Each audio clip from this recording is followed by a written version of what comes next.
Esta tarde he estado aquí en Amnistía Internacional grabando un podcast sobre violencia sexual con unos jóvenes maravillosos. Interesantísimo, así que no te lo puedes perder.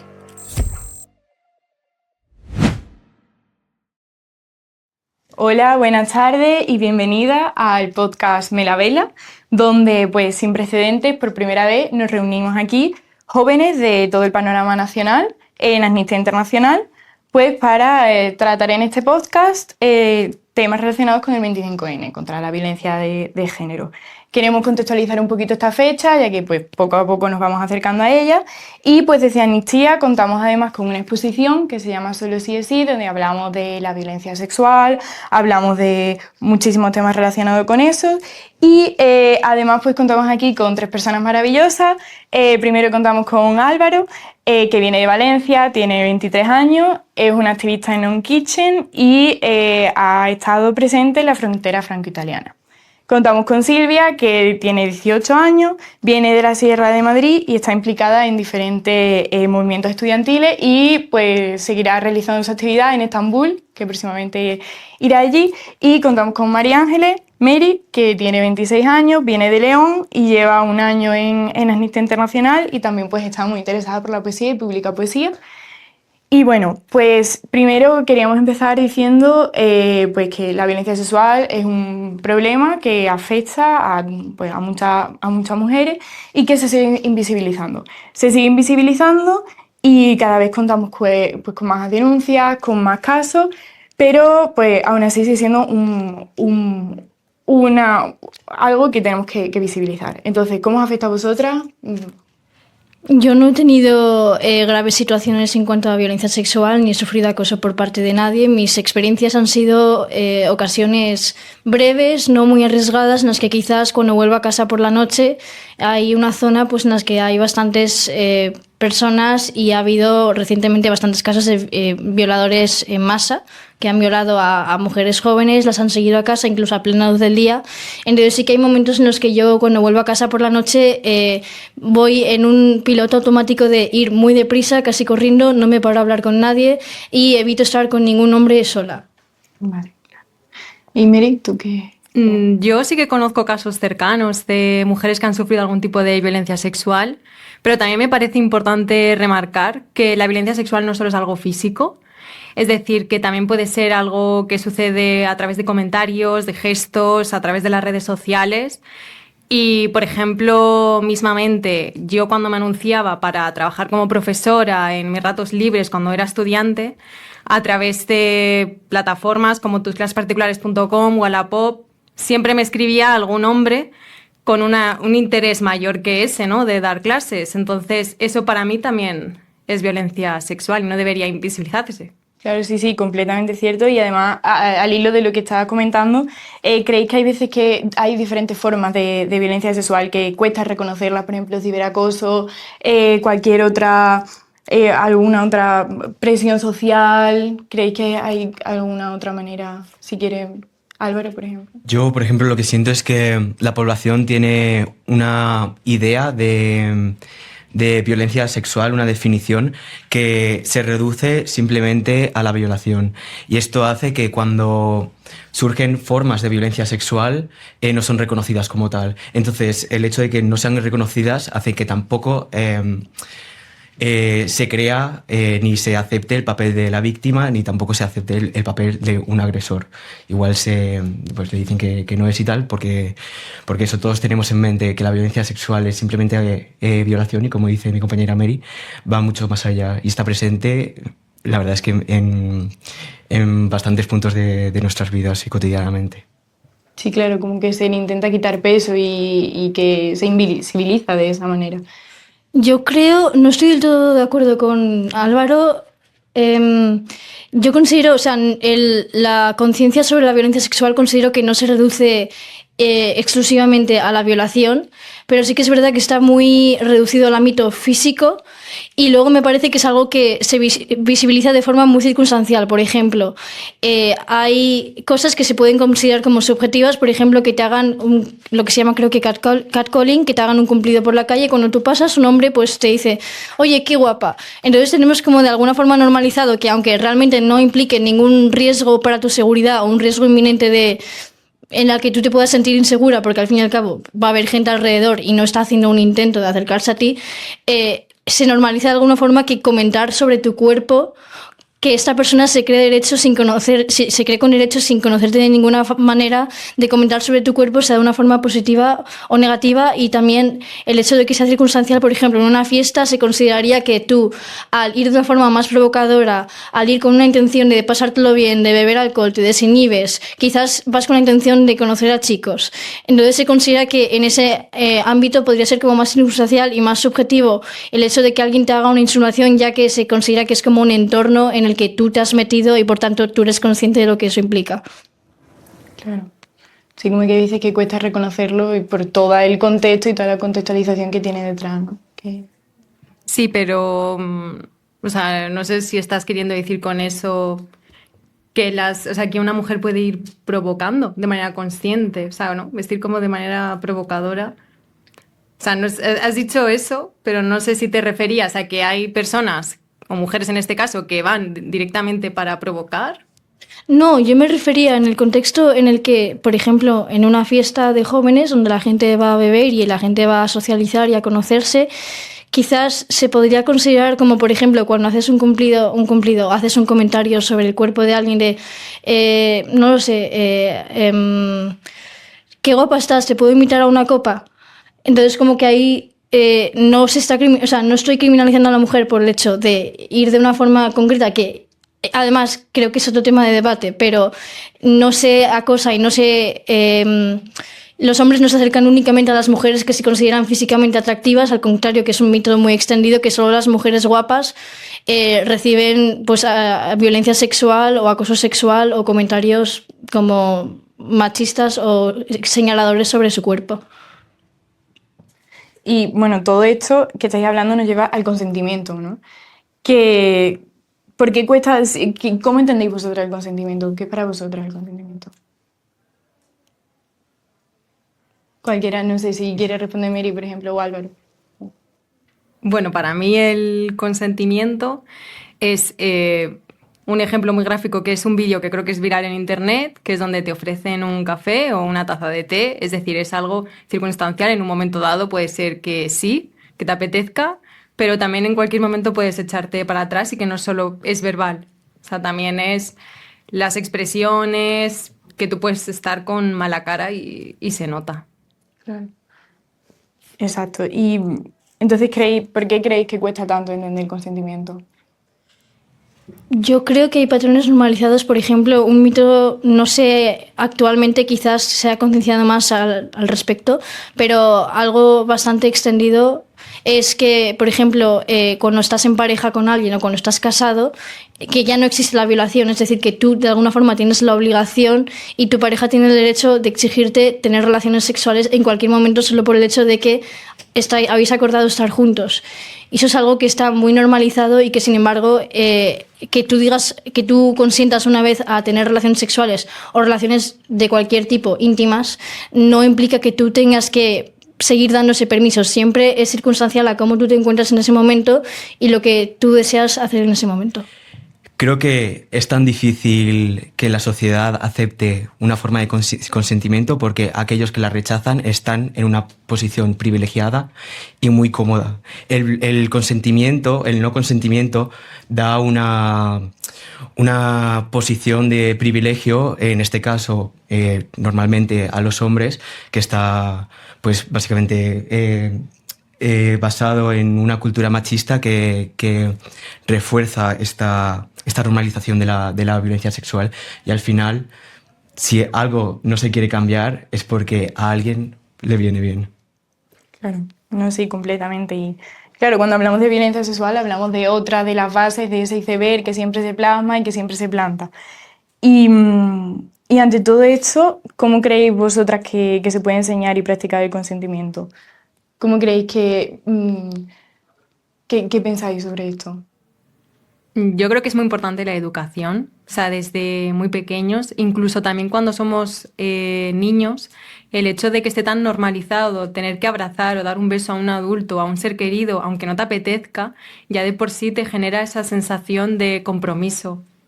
A normalizar situaciones en las que no te apetece realmente interactuar o dar un abrazo a tu padre, no porque no tengas ningún... O sea, no porque tengas un problema con él, simplemente porque no te apetece, pero normalizas el da igual lo que yo piense o lo que yo quiera en ese momento porque tengo un compromiso con el familiar, con el amigo, y puede pasar en las relaciones de pareja, puede pasar en la calle con, pues yo qué sé, que de repente decides subir al piso de una persona porque te apetece estar con ella y ya se sobreentiende que tienes que tener relaciones y no. Entonces, la educación y sobre todo los casos reales también. Claro. Sí, yo creo que es muy importante lo que has dicho tú de enseñar a los niños lo que es la intimidad y el preguntar.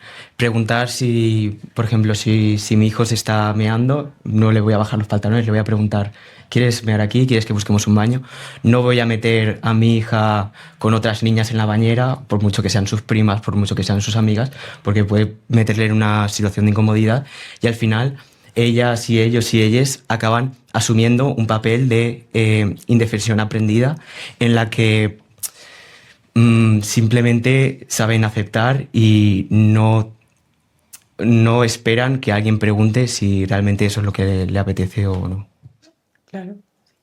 Silvia. Yo creo que también viene bien que haya, por ejemplo, que se organicen, aunque ya se hace actualmente, pero de una forma bastante pobre y poco continuada, que son los talleres sobre concienciación sexual en los colegios e institutos. O sea, que venga financiación y el esfuerzo de una institución superior, una institución oficial que al final tiene pues poder sobre mucha gente, sobre las miles de personas que están en colegios, institutos y instituciones oficiales. Pero no solo eso, sino que haya espacios seguros que no tienen por qué estar vinculados con una institución o con una facción política o lo que sea, un espacio seguro en los que la gente debate abierto, donde la gente pueda ir y simplemente contar su experiencia sin que le juzguen. Claro, o sea, al final la base de todo es la educación, el compartir, escuchar, que al final es súper importante, ¿no? Y ¿creéis que ha habido algún caso recientemente que como que ha resaltado todo lo que viene a ser la violencia sexual y que vosotras creéis que ha sido bastante mediático y que después ha dado pie a este debate y a esto? Sí. Vale, yo creo que sí. Ejemplos puede ser el de Jenny Hermoso, que yo creo que todos lo conocemos. La Manada, aunque sea un poco más lejano el caso y demás. Y claro, son situaciones que, por ejemplo, de Jenny Hermoso deja reflejado lo que hablábamos antes de que al final la violencia sexual no es solo algo físico, sino que a veces un gesto o una palmadita en la espalda o ciertos comportamientos dan lugar a precisamente esa violencia de la que comentamos. Sí, la verdad es que el caso de Jenny Hermoso es curioso socialmente porque es bastante reciente y lo tenemos todos en la memoria colectiva. Y yo tengo ese recuerdo de ir a las comidas familiares y escuchar comentarios y que al final una mínima parte de la mesa reconociese que eso era violencia sexual. O sea, había una normalización completa de lo que había pasado y no aceptaban a Jenny como papel de víctima. Y en el debate de la normalización y todo ello entramos en los mitos y estereotipos que existen sobre la violencia sexual. ¿Cuál creéis que son los mitos sobre la violencia sexual que son los más dañinos? Silvia, por ejemplo, si quieres. Pues creo que lo he comentado anteriormente hace unos minutos. Yo hablaba de que al estar en pareja o al estar en una relación, en un matrimonio, no puedes rechazar el sexo de tu pareja porque ya habéis tenido un acuerdo previo de que sois la pareja del otro. Y eso es un mito bastante extendido en el que todavía se tiene que trabajar bastante. Claro, sí. ¿Y algún otro que queráis destacar? A mí me parece muy heavy lo del kilómetro cero, ¿eh? Ya. Muy heavy. ¿Quieres explicarlo por si hay algún oyente que no sabe lo que es lo del kilómetro cero? Pues que hay ciertos hombres de determinadas medios de comunicación, TikTok y demás, que hablan de que una mujer valiosa es aquella que tiene el kilómetro cero, ¿no? Que no ha estado con otros hombres, no se ha acostado. La verdad que, en fin, Con el tema de los mitos, al final la sociedad recibe una muy escasa educación formal, entonces los jóvenes recurren a medios de formalización y educación informal, como pueden ser pares y como puede ser la pornografía, y es ahí mismo donde se repiten estos roles y estos estereotipos de macho, de también la infantilización de las mujeres, de que las mujeres deben de ir depiladas, de que las mujeres deben ser más bajitas que los hombres, porque eso, la posicionan en una situación de sumisión, no sé, todo esto acaba alimentando la mente colectiva de los adolescentes y de los jóvenes, que luego cuando crezcan van a enseñar a sus hijos y va a ser todo como una tal. Y bueno, también en el porno se promueve mucho la fetichización, que acaba planteando que ciertos colectivos sean más vulnerables a recibir violencia sexual por esa fetichización. Sí, en relación con lo que decía él, considero que la pornografía es la plataforma común de los jóvenes que utilizan como medio de educación a falta de medios de educación mejores. Entonces, es algo, al ser su única educación y el único referente accesible, ya que es muy fácil, incluso sin querer, que te llegue contenido pornográfico, ya sea pornografía más leve o pornografía más violenta. Entonces, lo aceptan como lo que es real, ya que es la única educación y el único referente que han tenido, y consideran que así es como funciona la dinámica de relaciones y esos son los patrones que van a llevar a cabo en relaciones de pareja. Sin embargo, la pornografía pues se podría definir realmente como una ficción androcéntrica, ya que está además no basada en buscar el placer y el bienestar en una relación sexual, sino que está fundamentada en el poder y la dominación del hombre sobre la mujer, que luego se perpetúa en los oyentes y consumidores de la pornografía. Vale, pues sí, que al final volvemos siempre... Ay, ¿quieres decir añadir algo? Sí, nada, que al final somos humanos y también los humanos somos biología, y nosotros tenemos la función de las neuronas espejo, que es el mecanismo por el que nosotros aprendemos. Cuando nosotros aprendemos a hablar, cuando somos bebés, es porque vemos a nuestros padres haciendo ma, pa, pa. Y al final aprendemos viendo a los demás, viendo cómo los demás actúan. Entonces, yo siento que esto es un poco parasitario, de que al final son conductas que se reproducen de uno a otro y hay que cortarlas con la educación. Y al final el porno es un estímulo visual de los que los demás los toman como un libro de lectura. Claro, exacto. Al final siempre vemos al mismo pilar. La educación es lo más importante y lo que nos enseña a todas al final. Y bueno, para cerrar un poco así, que continuaremos con nuestras siguientes compañeras que seguirán hablando sobre el tema. Algunos lemas sobre el 25N, que prontito, en un mes y poco, por si queréis destacar algún lema. ¿No? Bueno, continuar con el solo sí es sí. Exacto. Sí, también. Si no, para ello, pues también en nuestra exposición pues, hay mucha información y podréis consultarla y pues eso, hay mucha información.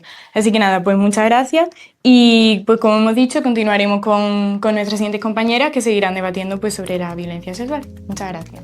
Melavela. Y en esta segunda parte tenemos a 4 invitadas y en este caso sería Guillermo, Marisol, Aroa y la mascota del equipo de jóvenes, Beli. Y me gustaría empezar en esta segunda parte por el tema de interseccionalidad, pudiendo introducir la interseccionalidad como esos factores que constituyen la identidad y se cruzan creando un factor de discriminación más complejo y más fuerte, ¿no? No sé si me podríais hablar un poquito sobre esto. ¿Guille?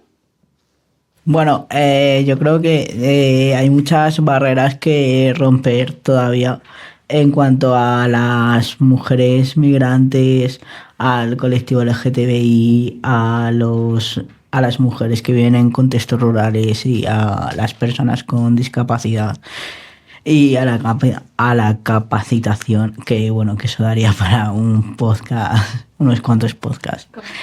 Pero bueno, creo que lo más importante es romper las barreras que pone la ley o sea, no sé cómo decirlo, y la dificultad que atañe que estas mujeres lleguen a los servicios sociales y lleguen a los servicios, a los recursos de ayuda. Luego, Aroa, me habías comentado antes detrás de cámara que vienes de un contexto rural. No sé si me podrías hablar brevemente de esto, como esa mujer joven en el pueblo. Sí, pues yo procedo de Extremadura y sí es verdad que con la tecnología todo se ha globalizado mucho más, pero los pueblos siempre van un poco más atrás y bueno, las mentes siguen siendo mucho más cerradas y somos conscientes de que antes las relaciones siempre iban enlazadas al matrimonio y era lo que debías y sobre todo mucho más en los pueblos, ¿no? Entonces considero que son barreras que tenemos que romper, que se ve mucho más estigmatizado, las mujeres ahí están mucho más oprimidas, incluso muchas veces quizás no son conscientes de que han podido ser abusadas o violadas porque al final es un choque muy duro saber que tu pareja te ha podido...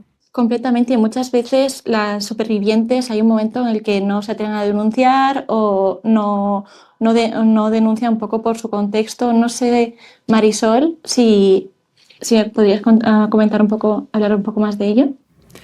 Bueno, la verdad que yo tengo más experiencia como migrante. Estando en diferentes países, me he dado cuenta que algo que jamás cambia es cómo hay unas expectativas hacia la mujer, ¿no? De una manera u otra, que siempre, pues, nos oprimen de alguna manera u otra, ¿no? Y yo creo que en cuanto a violencia sexual, intentan exotizar mucho al migrante como, es el juguete nuevo, ¿no? Y entonces, pues, eso, más ya la cultura machista se junta y es un explosivo se intensifica incluso mucho más esta violencia de la que estamos hablando, ¿no? Efectivamente, esa interseccionalidad al final de la que hablábamos y que dificulta a veces pues, el acceso a determinados recursos o impide a veces la denuncia por prejuicios, por ideas o por los propios recursos del Estado. No sé ¿por qué creéis que las mujeres a veces no denuncian? Yo creo que desde que te pasa una agresión sexual hasta el momento de la denuncia, tienen que pasar muchísimas cosas para decidir ir a denunciar. Primero, tienes que replantearte, tienes que reconocer que lo que te ha pasado es una agresión. Luego, sentir que tu entorno te está apoyando y también tener la información y las facilidades para saber a quién puedes acudir, a dónde ir, quién te puede ayudar. Y una vez que vas a comisaría o a un juzgado y demás, tener a personas que te faciliten el proceso. Y creo que muchas mujeres se encuentran en una situación en la que hay mucha hostilidad aún por falta de formación y en alguna parte de ese proceso dicen, mira, ya no... Mejor no lo hago porque es demasiado para mí, porque es una gran carga emocional. Así que es importante identificar que cada etapa para poder dar recursos y dar formación a expertos para que puedan ayudarles. Al final, la importancia de los centros integrales, que haya pues un apoyo legal, un apoyo psicológico, social, médico, que al final que sean recursos capacitados y que sean capaces de recoger a todas estas mujeres, ¿no? Porque pues, podemos encontrar efectivamente que denuncien y que no sean bien atendidas o que no puedan ser atendidas. Ya cuando la mujer se ha atrevido a denunciar, porque hay muchas mujeres que dudan si han sufrido una violencia sexual. No sé qué le podríais decir pues, a una compañera, a una amiga que duda si ha sufrido una violencia sexual. Yo creo que incluso relacionándolo un poco con la otra pregunta que hacías, por desgracia tenemos que ser valientes para denunciarlo. porque, bueno, como ha mencionado mi compañera, todo ese proceso implica mucho dolor y luego también socialmente incluso se te juzga, se te echa la culpa. Entonces yo le diría que no está loca, porque muchas veces tenemos muchos mitos sobre las violaciones y bueno, no, es que a lo mejor me he confundido, no, es que quizás tampoco era para tanto y nos invalidamos. Y que trate de comunicarlo, que lo exprese, que lo saque a su amigo, a su padre, a quien quiera, pero que lo exprese, que lo saque, que no se lo guarde dentro. También para poder identificarlo tenemos que haber tenido acceso a una correcta educación sexual. No sé si vosotras, ¿cómo veis el papel que juega pues, la educación sexual en la prevención de la violencia? Yo lo veo bastante, no sé cómo decir la palabra esta, pero como que hay muchísima desinformación, muchísima insensibilización. Y yo como hombre es porque yo quiero informarme, yo quiero deconstruirme, quiero deconstruirme más de lo que estoy, y porque soy un hombre trans que ha pasado por unas etapas de su vida que no han sido nada fáciles, pero los hombres cis no quieren muchas veces esa deconstrucción porque están muy cómodos en el rol de macho alfa, por así decirlo, entre comillas. Entonces creo que la importancia de educar a los hombres igual que a las mujeres me parece esencial, incluso más importante, porque ellos son los que al final cometen generalmente estos actos, y no reír las gracias a tu compañero porque es que es solo una broma, porque es que es solo un chiste. No es solo un chiste, es tu compañera de clase, respétala, es tu profesora, no ha llegado ahí para tal, y creo que la mejor manera de transmitírselo es a través de la educación presencial, pero también de darles herramientas, de que en Internet también hay profesionales que educan y que sepan buscar esas herramientas en Internet. Muchas gracias, Guille, por habernos contado tu experiencia personal. Viendo todos los beneficios que trae la educación sexual, ¿por qué hay tantos colegios que se resisten a trabajar las clases?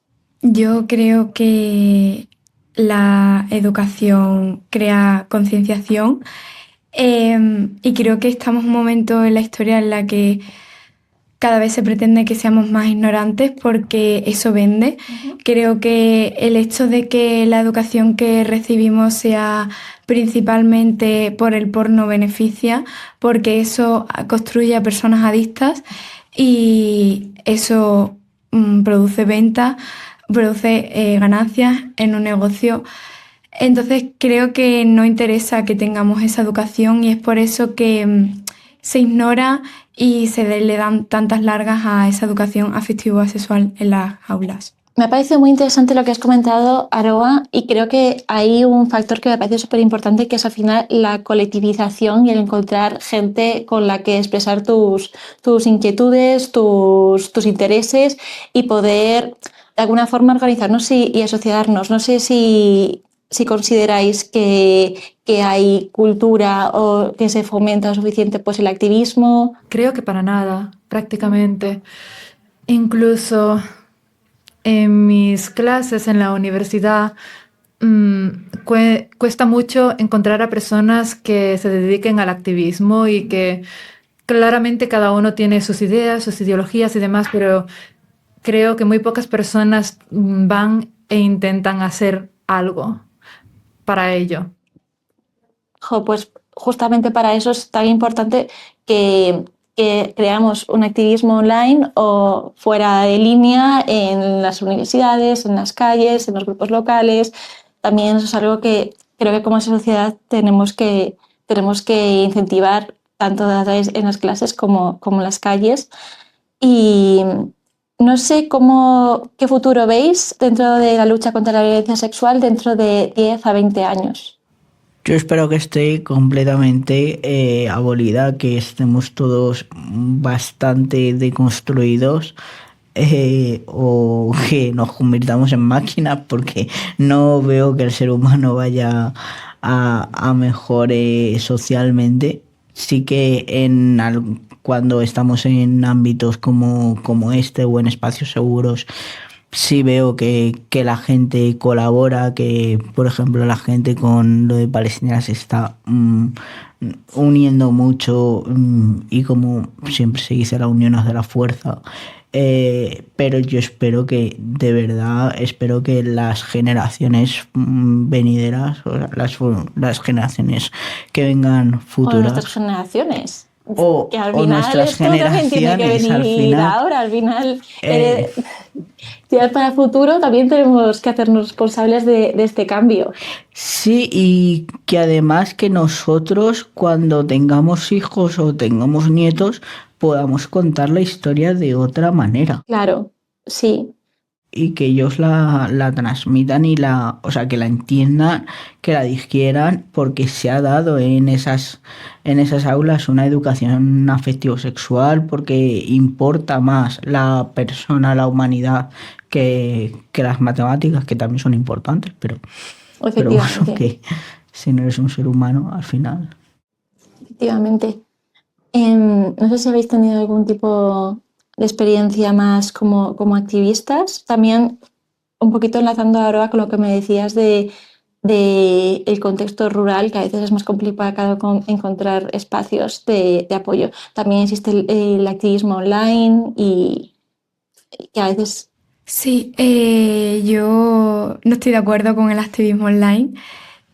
Por supuesto, creo que es importante, creo que está bien, creo que aporta, pero creo que es insuficiente. Creo que no podemos dejar de salir a las calles a luchar, porque es ahí cuando verdaderamente hacemos ruido y verdaderamente molestamos. Y podríamos generar quizás más cambios efectivamente culturales y sociales. La verdad que a mí me gustaría decir, yo sí que estoy bastante a favor del activismo digital. Yo creo que es importante claramente ir a las calles y mostrar presencia, hacer ruido y demás, pero es importante también saber que Internet, las redes, también es una herramienta para que lo que ocurre en Palestina llegue a España y lo que ocurre en España que llegue a no sé dónde, a Finlandia. Por ejemplo, Amnistía tiene una campaña súper fuerte de mujeres afganas desde el 2021, si no me equivoco, que trata justamente sobre la represión de los talibanes a las mujeres afganas que ha pasado durante todos estos años. Y hay un montón de campañas ahora de cara al 25N que también os animo muchísimo a participar en redes o a salir a las calles nuevamente para reclamar nuestros espacios públicos. Muchísimas gracias, chicos, por participar, y todo esto también hablando de educación. Tenemos una Stara Expo que puede pasar pues, por colegios, por universidades, institutos y llegar de esta forma a poder incidir en las aulas y en la gente joven y en la sociedad. Muchísimas gracias por participar. Muchas gracias. Yo quería dar un breve así eslogan y bueno, si me permitís voy a coger a Beli para decirlo, y es que la pornointoxicación omite el consentimiento. Así que, por favor, queremos a personas más concienciadas y fomentemos la educación afectivo-sexual. Muchas gracias.